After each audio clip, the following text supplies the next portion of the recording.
Alors bonjour les amis. Là, cette fois-ci, on va commencer une période avec les livres des rois, car il y a 2 livres des rois, qui couvrent une période d'au-delà de 410 ans. Pas 410 ans avant la venue de Jésus, mais pendant une période de 410 ans. Disons que la période des rois a commencé vers l'an 972 avant Jésus-Christ pour se terminer avec, dans le cas de la tribu de Juda, avec la déportation à Babylone. Il est sûr qu'à l'intérieur de cette période-là, nous allons rencontrer au-delà de 40 rois. Puis, je vais vous dire une chose, je vous les nommerai pas parce que j'ai de la misère même, moi, à les écrire et à les lire. Sauf qu'il y a peut-être des endroits où ça va être important. Puis, surtout dans le tome numéro 1 des rois, où on parle notamment de Salomon. Salomon a été roi pendant environ 40 ans. C'est à la fin de son terme de roi qu'est arrivé le schisme. Mais ce que je retiens davantage de ce tome-là, c'est la chose suivante, puis je vais prendre le temps de vous la lire parce que pour moi, ça arrive à une conclusion qui est fondamentale pour chacun de nous. Écoutez bien.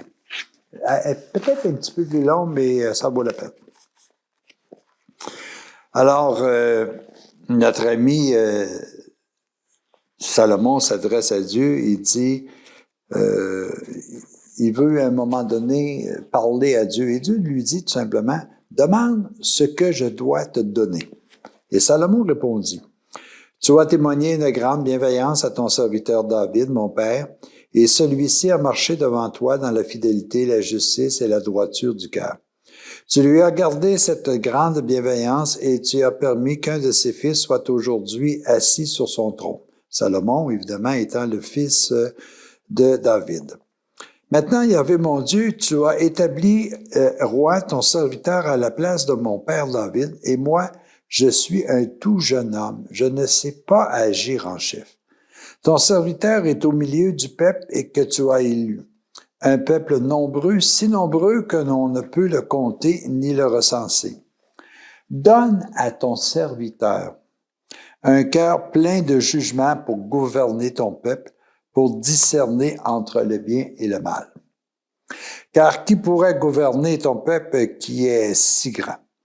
Il plut au regard du Seigneur que Salomon ait fait cette demande. Et Dieu lui dit, parce que tu as demandé cela, que tu n'as pas demandé pour toi de longs jours, ni la richesse, ni la vie de tes ennemis, mais que tu as demandé pour toi le discernement du jugement. Voici que je fais ce que tu as dit. Je te donne un cœur sage et intelligent comme personne ne l'a eu avant toi et comme personne ne l'aura après toi. Et même ce que tu ne m'as pas demandé, je te le donne aussi. Une richesse et une gloire comme à personne parmi les rois.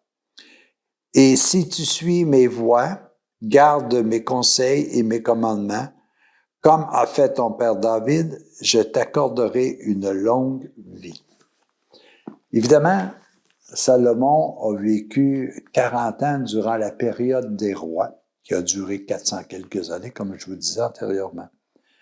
Mais je peux vous dire que, pour moi, c'est probablement le message le plus important que l'on a pu vivre pendant toute cette période. Demande sincèrement, avec un cœur humble, avec un cœur sincère, demande ce que tu veux à Dieu. Demande pour que puisse s'établir sur la terre la paix, le discernement, l'amour, et tu l'auras, et bien plus encore. Salomon est une merveille pour ça. Nous allons le voir évidemment par la suite dans une multitude d'œuvres, les psaumes, il y a beaucoup de livres qui sont rattachés à Salomon. Et puis vous vous souvenez probablement qu'à un moment donné, on donne des exemples du discernement de Salomon. Notamment lorsqu'il décide de rencontrer 2 personnes qui se disputent la présence d'un enfant. L'un dit « c'est à moi », l'autre « c'est à moi ». Puis évidemment, son discernement l'a amené à dire à la personne qui a dit « écoute, je ne veux pas que tu blesses mon enfant. Donne-leur à cette personne. Et toi, tu vas dire, c'est à cette personne que tu dois avoir parce qu'elle est prête à donner ce qui lui est le plus cher. Alors, pour moi, c'est quelque chose d'extraordinaire. C'est sûr que pendant toute cette période-là, il y a une quarantaine de rois qui vont passer. Pendant cette période de temps-là, il va y avoir un schisme. Mais ce que je retiens de bien important, c'est cette notion que Dieu place au cœur de Salomon, demande avec sincérité de sera obtenu. Imaginez-vous si nous autres, on était capables de s'unir ensemble pour demander la paix à travers le monde, pour demander un partage équitable entre toutes personnes, pour demander une fidélité aux règles de bonheur, de paix et de joie, combien Dieu s'efforcera de nous le donner, de nous le donner même davantage. C'est une période, peut-être 40 ans, peut-être le 10e de toute la période des rois. Mais je pense que c'est ce qui est véritablement important de retenir. Évidemment, notre ami Salomon n'a pas fait que ça. On dit de lui notamment qu'il est le sage, c'est bien sûr, mais qu'il est aussi le bâtisseur. Et c'est lui qui a complété sur une période d'à peu près 7 ans, le temple. Il a fait le palais de Salomon aussi. C'est un grand sage, c'est aussi un bâtisseur. Pour moi, un bâtisseur, ça veut dire quoi? Il ne faut pas rester inactif. Il faut être actif. Il faut être capable de témoigner de notre foi, de notre amour envers tous ceux et celles qui nous entourent. Il faut être actif, il faut être bâtisseur, il faut créer des lieux de rencontre, de partage, d'amour.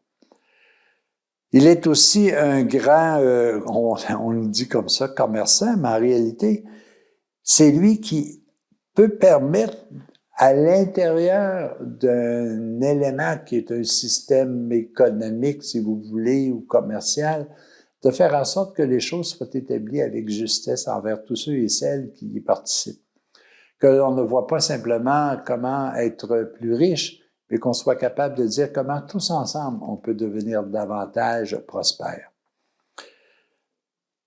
Il y a des ombres aussi à notre ami Salomon, et c'est ce qui a fait qu'à un moment donné, on peut considérer que malgré toute la richesse, le pouvoir, la pertinence, l'intelligence, la capacité de discernement de Salomon, il a eu à faire face aussi à des situations qui lui ont été désastreuses.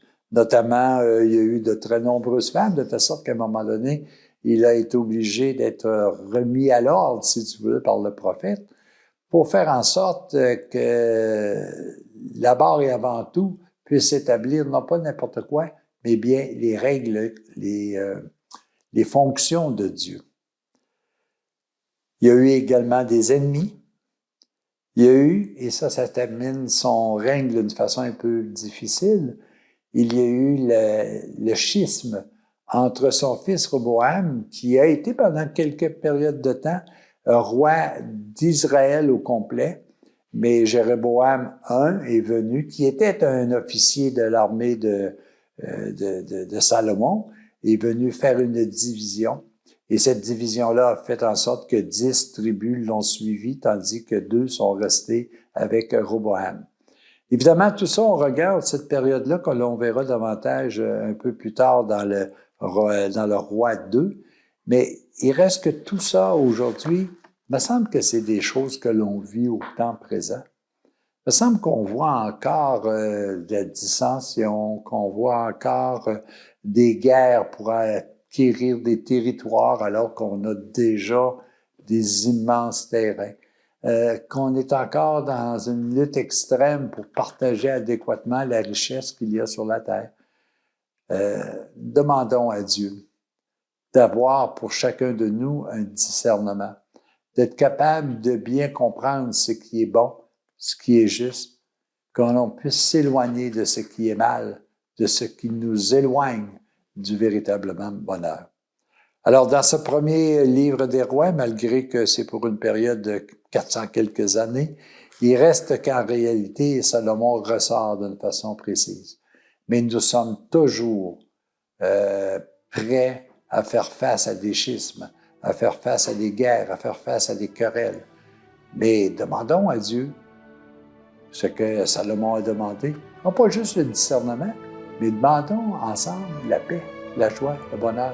Il nous l'accordera, il nous l'a dit. Alors les amis, à la prochaine.